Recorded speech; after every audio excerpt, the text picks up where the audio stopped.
How secure are you in your current work position? Do you feel like there's even a small chance that your job could be replaced through automation? What about your company being put out of business because of a competitor? Or maybe you're afraid that Elon Musk will buy your company and decide that your department needs to be re-examined.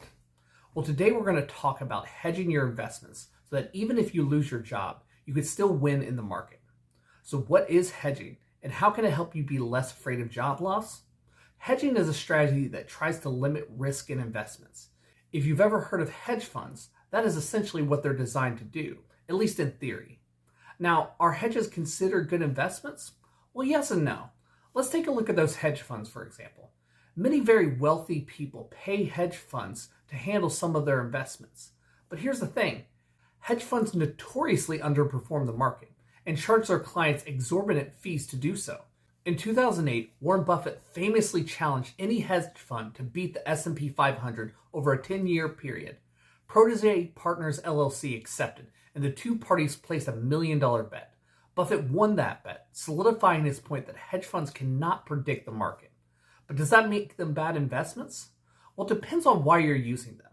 If you're trying to aggressively grow your wealth, probably not. But remember, a hedge is not necessarily intended to grow your wealth, just to protect it. Think about the people who generally have hedge funds. They're usually multi-millionaire types with a lot to lose and therefore a lot to protect from loss. Remember, when someone is putting their money into a hedge, they're trying to protect it from loss. But most of us aren't multi-millionaires with 8-figure net worths to protect. So why do we still need to hedge? Well, let's go back to what we were talking about at the beginning.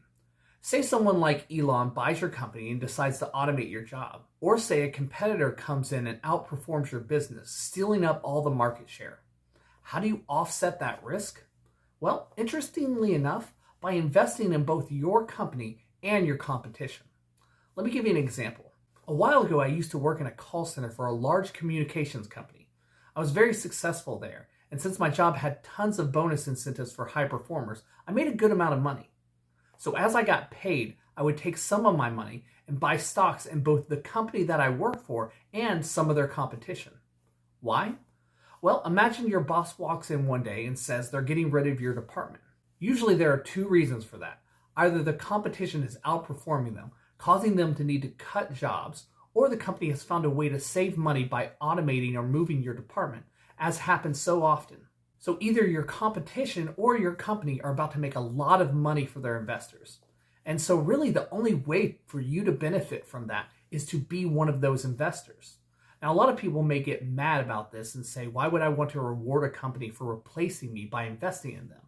And that makes sense on an emotional level. But in reality, you're already investing in your company and the industry as a whole. You invest your time and your skill set by showing up and working. This is just a way to ensure that those investments don't get washed down the drain. And when you think about it, this is what corporations do all the time. When Facebook's growth was being outpaced by Instagram, they didn't pout or throw a fit. They bought Instagram. And when you buy a stock in a company, you are also by definition buying at least part of that company.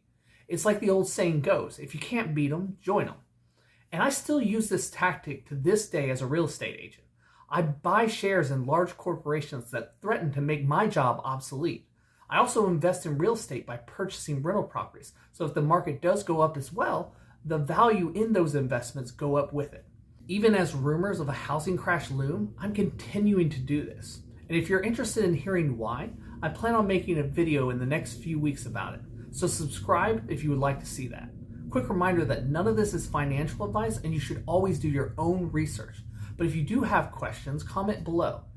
And if you live in South Carolina and would like help from a local realtor, you can reach out to me by going to askjeremysc.com. That's SC as in South Carolina. Thanks guys, have a great week.